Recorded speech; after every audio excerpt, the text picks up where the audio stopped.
Let's set the scene in 5th century BCE Greece. The Persian Wars are over, and everyone's feeling pretty good about not being a Persian subject. Athens, riding high on this victory, forms the Delian League, which is supposed to be a defensive alliance. It quickly becomes less of an alliance and more of a protection racket with better architecture. Meanwhile, in the south, you have Sparta. Sparta is the kid in class who only cares about gym and has a deeply suspicious view of art, philosophy, and books without pictures of spears. They run their own club, the Peloponnesian League, which is basically a support group for states who find Athens annoying. These two ideological opposites signed a 30 years peace in 446 BCE. A beautifully optimistic piece of paper that lasted a whole 14 years. It turns out that when one side is a naval empire built on trade and democracy-ish, and the other is a land-based military state run by a committee of old men who fear change more than death, long-term stability is a tough sell. So, war breaks out, officially over some squabble involving Corinth, Corcyra, and a place called Patedea. Really, it was just an excuse. Sparta's strategy was simple: march into Athenian territory, called Attica, and burn all the lovely olive groves. Pericles, the leading man in Athens, had a plan. A brilliant, clever, and monumentally catastrophic plan. He told the entire rural population of Attica to abandon their farms and move inside the city walls. Athens was connected to its port, Piraeus, by a set of fortified corridors called the Long Walls. The idea was to turn Athens into an island. The Spartans could have the dirt. Athens had the sea, the navy, and the empire's cash flow. On paper, it's genius. In practice, it meant cramming well over 100,000 people into a city designed for a fraction of that during the Greek summer. Sanitation, personal space, and not wanting to murder your neighbor for snoring too loud were all secondary concerns. Pericles' urban camping experiment had an uninvited guest. In 430 BCE, a plague erupted in the city. And this wasn't just a bad flu. Thucydides, who caught it and somehow survived, gives us the gruesome play-by-play.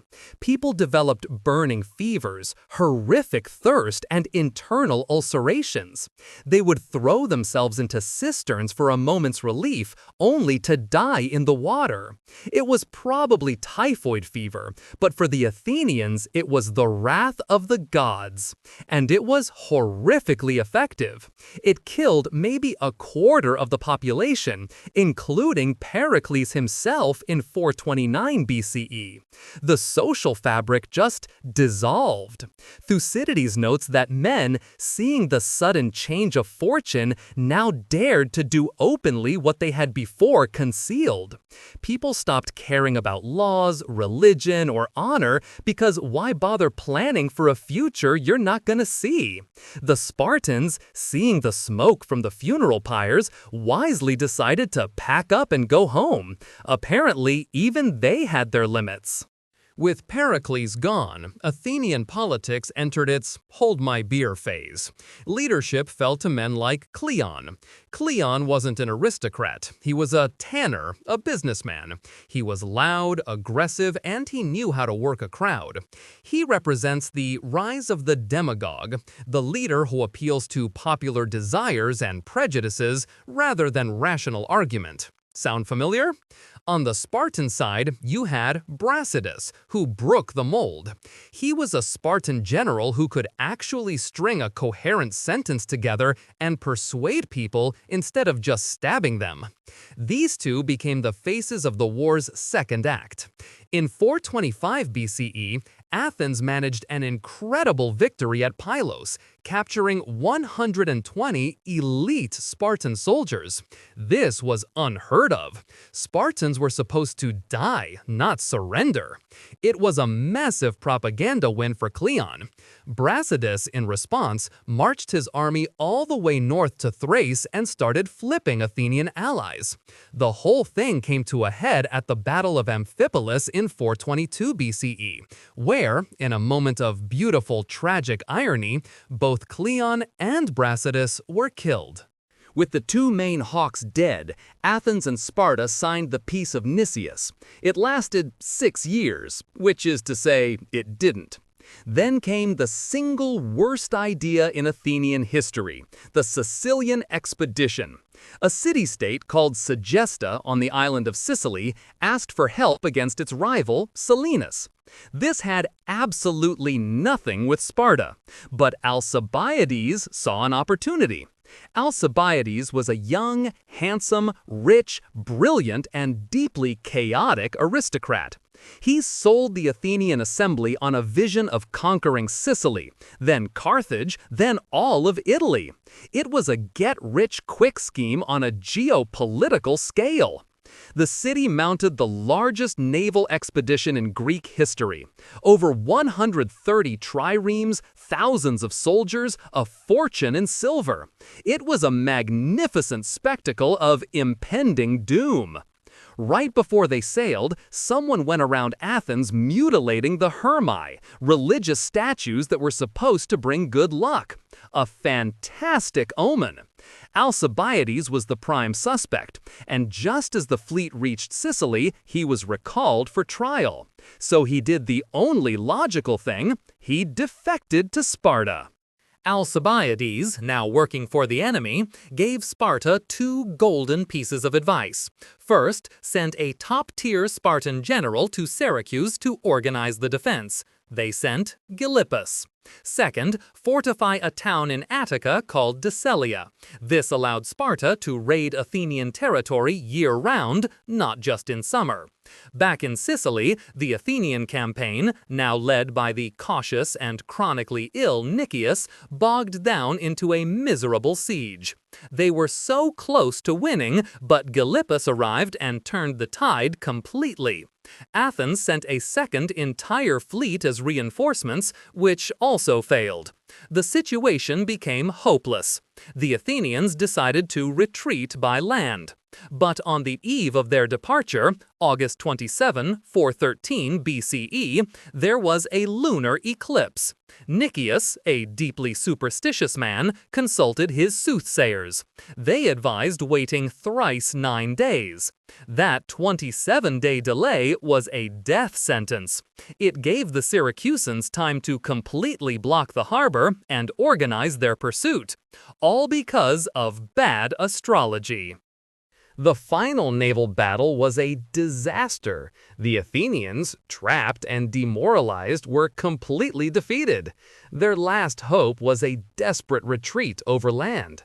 40,000 men, a starving, thirsty, wounded mob, began a death march through hostile territory. Thucydides' description is one of the most harrowing passages in all of history. The Syracusans and their allies harried them constantly, picking them off with javelins and arrows. The final stand took place at the Asinaros River. The Athenians, mad with thirst, broke ranks and plunged into the water, drinking greedily while the enemy slaughtered them from the banks. The river literally ran red with blood. The 2 main generals, Nicias and Demosthenes, were captured and executed. Around 7,000 survivors were herded into the stone quarries of Syracuse, an open-air prison under the searing Sicilian sun. They were given minimal food and water. Most died from disease, exposure, and starvation. A handful reportedly earned their freedom by reciting lines from the plays of Euripides, which the Syracusans loved. A sliver of absurd beauty in an ocean of misery.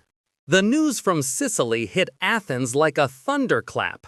They had lost 2 fleets, tens of thousands of men, and their aura of invincibility. In any logical universe, this is where the war should have ended. But the Athenians were stubborn. They rebuilt. Sparta, meanwhile, finally realized they couldn't win this thing without a real navy. But navies are expensive. So, in a spectacular display of ideological flexibility, they went to their old nemesis, Persia, the very empire they'd fought to keep out of Greece. The Spartan admiral Lysander made a deal with the Persian prince Cyrus the Younger. Persia provided the gold, Sparta provided the muscle. Suddenly, Sparta had a fleet that could match Athens. The war dragged on for another 8 years. The final blow came in 405 BCE at the Battle of Agaspotami. The Athenian fleet had beached itself for the night. The sailors had gone ashore to forage for food. Lysander launched a surprise attack and captured nearly the entire Athenian navy of 171 ships without a fight. It was less a battle and more a parking enforcement action. With its navy gone and its grain supply from the Black Sea cut off, Athens was starved into submission. In 404 BCE, they surrendered. Sparta's terms were harsh. Athens had to tear down the long walls, give up its empire, and dissolve its democracy. The walls were demolished to the sound of flute music, a celebration of the end of Athenian power. A puppet oligarchy, the 30 Tyrants, was installed. Their rule was so bloody it only lasted a year before the Athenians overthrew them. So Sparta won. Hooray! But what was the prize? They had liberated Greece from Athenian tyranny, only to impose their own, less charismatic version. The constant warfare had bled every city-state dry of men and money. The Greek world was a mess of poverty, instability, and resentment. Sparta's own dominance was a joke. They were overstretched and unpopular, and their reign lasted a mere 30 years before the Thebans beat them at the Battle of Leuctra. In their obsession with beating each other, Athens and Sparta had managed to wreck the entire neighborhood. The Peloponnesian War is a masterclass in how to win a war and lose the peace, a 27-year-long spectacle of mutual destruction. Thucydides, the historian who documented it all, saw it as a timeless tragedy driven by human nature. The strong do what they can, and the weak suffer what they must. But it's also a story of spectacular self-owns. Athens, undone by its own arrogance and one terrible, terrible idea. Sparta, victorious but so exhausted it became an easy target. They both forgot the cardinal rule. While you're busy fighting the guy next door, you don't notice the quiet, ambitious guy moving in up the street. In the north, a kingdom called Macedon, long considered a backwater of semi-barbarians, was watching. They were learning from Greek mistakes, modernizing their army, and waiting. Their king, Philip II, would soon find this fractured, bankrupt Greece to be surprisingly easy to conquer. His son, Alexander, would do even better. So congratulations to Athens and Sparta. You played yourselves. If you enjoyed this video, please like, comment, and subscribe to our channel for more historical insights. Thanks for watching, nerds!